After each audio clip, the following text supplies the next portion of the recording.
Então, vou apresentar agora o trabalho de tolerância dimensional da disciplina de metrologia do professor Jean. Lucas Thiago, hoje é 4/6/2026. Vamos para o próximo slide. O que é a tolerância dimensional? Vamos supor que você vai fazer uma peça, alguma coisa assim, e você tem imprecisões nos processos de fabricação. Essas imperfeições podem vir, essas imprecisões. Pode ser das imperfeições dos instrumentos de medição e das máquinas. Vamos supor que o seu torno está com algum ajuste ali faltando, aí vai ter uma oscilação na sua fabricação. Uma das possibilidades. Seu instrumento de medição pode estar viciado, pode estar errado lá, e você já vai ter um erro recorrente nas peças para fabricar lá. Vamos supor que seu micrômetro está descalibrado, alguma coisa assim. E o material pode se deformar também, né? Pode ter alguma deformação dele, aí você não consegue usinar direito. Pode ter falhas do próprio operador. O operador acha que está fazendo certo, mas fez errado ou fez errado mesmo de propósito. Intencional. Vou até dar um exemplo disso com um videozinho aí de um barramento elétrico que eu fiz para um quadro elétrico, aí vou mostrar que, como eu furei manualmente, teve umas diferenças visuais, mas que está tolerável lá para passagem de corrente elétrica. Então eu posso usar ele mesmo com uma variaçãozinha lá. Não é o que eu gosto de fazer bonitinho, 100%, mas dá. E variações ou desvios das fotos no desenho, porque o desenho é aquele perfeitão, né? Na hora que você vai fazer a peça não vai sair igual o desenho, vai sair com um pouco de variação justamente por causa da usinagem, que não segue ali 100% ali, ó. Aí você tem essa tolerância do que você vai aceitar. Por exemplo, se eu tivesse errado o furo de prejudicar o trabalho, eu teria que fazer outra peça. Vamos para o próximo. Motivação. Por que a gente mexe com esse negócio de tolerância dimensional? As peças semelhantes, vamos supor que você vai fazer uma substituição de peça. Elas precisam ser semelhantes se forem tomadas ao acaso, vamos supor que é peça de carro. Elas têm que ser intercambiáveis. Estragou uma peça, vai lá e você troca a peça por outra. Peça de freio, peça de rolamento. Estragou, moeu o rolamento. Vai lá e tem que comprar um outro e o outro tem que encaixar, tem que ser intercambiáveis. As peças em geral não trabalham isoladamente, que é isso de uma peça encaixar na outra, igual. Aqui um exemplo. Aqui, ó. Se não encaixasse, né? Ia adiantar o quê? A mesma coisa as peças do carro. Ó. Tem que encaixar. Quando elas não são isoladas, né? Conjuntos mecânicos. É uma espécie de conjunto mecânico. As peças se ajustam e se encaixam. Próximo. Aí a gente tem os desvios aceitáveis. Dentro de um certo limite, as dimensões podem variar para mais e para menos sem prejudicar a qualidade da peça. Que é essa tolerânciazinha aqui do furo. Ó. Se o furo for um pouquinho mais largo, mas ainda prender aqui na caneta, que seria uma espécie de eixo, né? Ele segura lá. Agora, se for muito folgado, aí ele já vai soltar ela aqui, ó, não vai tampar a caneta mais eficientemente. Então, essa tolerância aí que a gente vai analisar, são os desvios aceitáveis, não prejudicando a qualidade da peça. Não necessariamente uma tampinha é igualzinha a outra, mas elas têm que estar dentro da mesma faixa aí. As cotas são as dimensões nominais, aí se determinam desvios, dentro dos quais as peças são aceitáveis e funcionam corretamente, que são os afastamentos. Então a gente vai ter, por exemplo, esse número aí da tela, ó, esse 20 é o nominal, 20 milímetros. Aí a gente está lá, com 20 milímetros nominal. Ó. Mas quais são as medidas reais mesmo? Na realidade, a gente vai trabalhar com 20 mais o 0,28 e 20 mais o 0,18. Então, a gente está trabalhando com intervalo de 20, 18 e 20, 28 milímetros. Sendo que esse maior é chamado de afastamento superior e o menor é de afastamento inferior. Os dois podem ser positivos, um pode ser positivo, outro negativo, e os dois podem ser negativos. Aí vai mudar essa faixa aí de afastamento superior e afastamento inferior, mas as suas medidas têm que estar ali dentro. Esse exemplo é um pouco esquisito, porque está com 20, mas você já começa do 20 e 18. Mas é a referência, o desenho é 20. Agora a peça real tem que estar entre 20 e 18 e 20 e 28. É isso que isso aí quer dizer. E a tolerância é essa diferença entre o máximo e o mínimo. A dimensão máxima lá que é o 20/28 e o 20/18 que é a mínima, que deu 0,10 milímetros. Essa é a tolerância desse exemplo aí. Isso que é a tolerância. E a gente tem uma coisa que chama campos de tolerância. O campo de tolerância é o conjunto de valores compreendidos entre o afastamento superior e o afastamento inferior. Ele vai da dimensão máxima até a mínima. Ou seja, é o conjunto de valores aceitáveis para a nossa peça, que ela vai funcionar. Então, se o furo estiver dentro dessas dimensões aí aceitáveis, está valendo, é o campo de tolerância. Vamos para o próximo slide agora. Ó. Os ajustes. Ajustes são os seguintes. Para os eixos, qualquer peça ou parte, aí a gente tem que falar de eixo e furo. Né? Eixos são quaisquer peças ou parte de peça que funcionam alojado em outras peças. E os furos é onde os eixos se encaixam. Né? Em geral, os eixos e furos trabalham acoplados entre si. Vamos supor que isso aqui fosse um eixo acoplado no furo. Poderia ser um rolamento, poderia ser outra coisa e encaixava o rolamento no eixo. Aí, os ajustes, eles podem ser classificados de 3 jeitos. O que é esse ajuste? Tem três classes de ajuste. Ajuste com folga, quando o eixo tende a deslizar ou girar levemente. A gente, por exemplo, só encaixaria a peça e ela continuaria lá girando naquela posição. Aí ele pode girar ou deslizar livremente. Com interferência é quando eles se arrocham. Aí, quando ele se encaixa com esforço, de modo a ficar fixo. Se eu rodar um, ele vai rodar o outro também. Ele vai ficar com a interferência. E pode ser o ajuste incerto, que é o caso dessa caneta aqui, ó. Se eu rodo ela até tende a puxar o eixo junto, mas ela pula também. Então, ó, está com a folga ou interferência. Ele interfere, mas tem um pouquinho de folga. Não vai arrochado. Aí aqui eu vou colocar agora um vídeo de exemplo, que é uma peça de acoplamento do alternador trocada no veículo. Ó, vou mostrar um exemplo real de peça que eu já tive que trocar aqui nesse carro. Ó. Essa peça aqui gastou, ó. A peça que sai, que acopla a correia para o alternador desse carro aqui. E ela tinha gasto, e teve que trocar, porque aqui com a correia passando, acaba que desgastou o metal da peça anterior. E para funcionar, precisa ser intercambiável. Então tinha que ter uma peça desse tamanho, não poderia ser uma outra peça diferente. Tinha que ser uma com esse alinhamento, essas dimensões aqui, ó, para encaixar. Se eu pegasse uma outra, por exemplo, que aqui fosse para uma correia diferente, ou que a dimensão não tivesse uma folga um pouco maior, fosse mais curta, a correia não ia encaixar, aqui não ia dar certo, aqui poderia raspar aqui, ó, a correia nessa outra proteção do motor. Então, esse aqui é um exemplo claro de que a peça tem que ser intercambiável. Além do encaixe lá com o pino do alternador, com o eixo do alternador. Se o encaixe também fosse diferente, a gente não ia conseguir substituir essa peça. E esse aqui é só uma peça. Olha aqui, ó, tem mais outra, tem mais outra.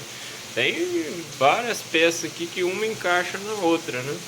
Dentro do motor tem várias, então por isso que tem essas tolerâncias. Se a gente passar da tolerância, a correia já não encaixa, o pistão não bate e fica aí sua máquina trava ou fica folgada e dá desgaste, algum problema acontece. Vou até anotar o tempo aqui. Deixa eu ver, 21:40, vou pôr o vídeo. E já voltamos aqui para o slide. Aí tem outro vídeo de exemplo aqui agora com uma usinagem de uma peça para o quadro elétrico. Aquela peça que eu falei que eu furei manualmente. Vai entrar aqui agora também. Ó.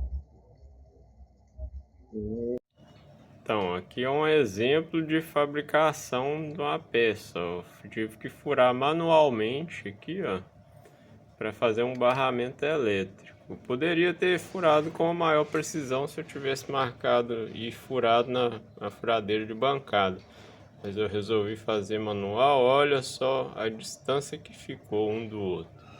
Vai me atrapalhar no barramento elétrico? Não vai atrapalhar o funcionamento da peça, mas não ficou aquele serviço simétrico, bonitinho, que todo mundo gostaria, né? Além disso, na hora que eu for fixar no quadro elétrico, eu ainda vou ter uma dificuldade para fixar, porque como eles não estão no centro certinho aqui, por eu ter furado manualmente, eu vou ter que inventar uma espécie de gabarito lá desse conector aqui de porcelana, esse isolador, para furar esses dois apoios aqui dentro do quadro elétrico ainda, ó. Então, se tivesse furado com a precisão melhor, tinha ficado um serviço mais bonito aqui e até mais fácil de fazer, né? Apesar de eu ter que levar lá na furadeira de bancada, alinhar, fazer tudo mais rigoroso. Aqui vai funcionar, porque o que conta é o tamanho do barramento para passar a corrente, mas poderia ter ficado o serviço mais bonito. Agora vamos retomar aqui com o sistema de normalização das tolerâncias e ajustes. Aqui no Brasil a gente usa esse sistema aí baseado na ISO e na BNT. É um conjunto de princípios e regras e tabelas que possibilita a escolha racional de ajustes e tolerâncias de modo a tornar mais econômica a produção de peças intercambiáveis. E a qualidade do trabalho, que pega essa isotolerância, por isso que a gente pode classificar essa qualidade do trabalho com essas categorias aqui, ó. Esse I, T, I é de ISO e o T é de tolerância. A gente tem várias classificações, são 18, sendo que a 01, 0, 1, T1, a 2 e a 3 são para mecânica extra precisa. Essa mecânica extra precisa é para os calibradores, que são aqueles equipamentos aqui da figura, ó, que a gente usa para ver se as peças que a gente produz estão adequadas.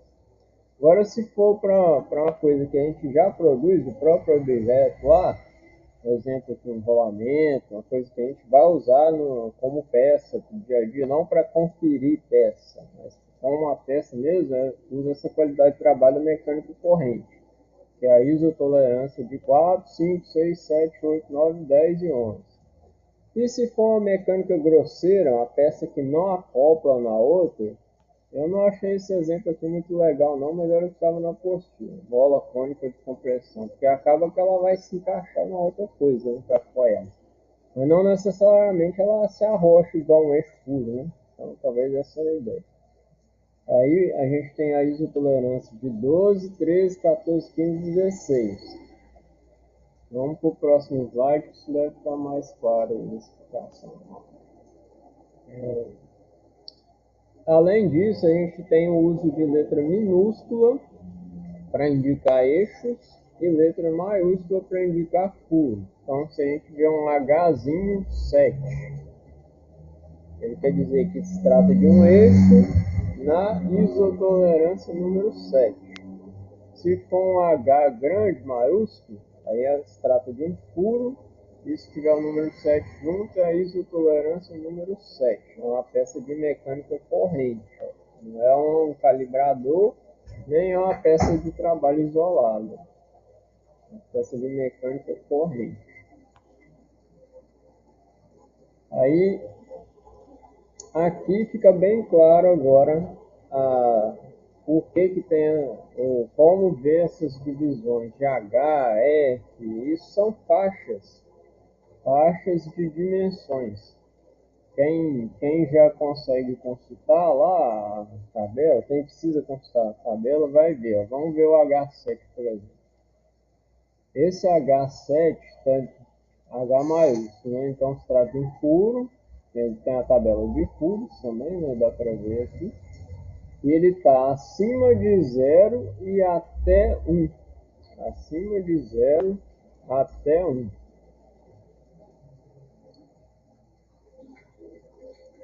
Agora vamos supor que fosse um J7.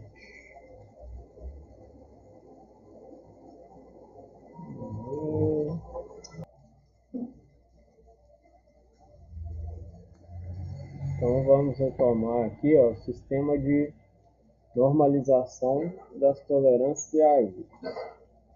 A gente usa o sistema que é da ISO com a BNT aqui no Brasil.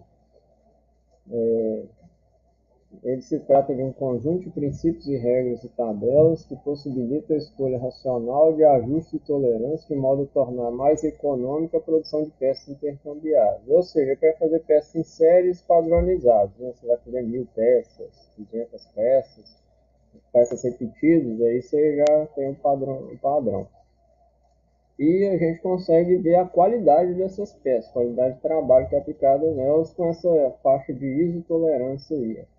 Que pode ser do 0, 0, 1, 2 e 3 para mecânica extra precisa, e a gente tem aí embaixo o exemplo dos calibradores, são aquelas peças que regulam as peças que vão ser vendidas, né, para ver se está dentro das especificações. Agora, para mecânica corrente, que é as peças que a gente usa no dia a dia, não como conferência de peça, mas a peça mesmo que é vendida para ser instalada no carro, que a gente põe, né, nos equipamentos, uma peça que encaixa na outra, aí a gente usa a mecânica corrente, e vai a isotolerância de 4, 5, 6, 7, 8, 9, 10 e 11. E agora, para peças que trabalham isoladas, aí a gente pode classificar como uma mecânica grosseira. Vamos pôr aquelas molas de caminhões, assim, que são quase isoladas. Sabe? Eu não gostei desse exemplo aqui da apostila não, mas estava lá a mola cônica de compressão. Que ela ainda tem que se encaixar em outras peças para trabalhar, né? Não trabalha sozinho. Mas era esse exemplo lá, não é um encaixe igual eixo puro, eixo rolamento, assim, né? Eles estão na isotolerância de 12, 13, 14, 15 e 16. Então a gente tem 18 classes de isotolerância.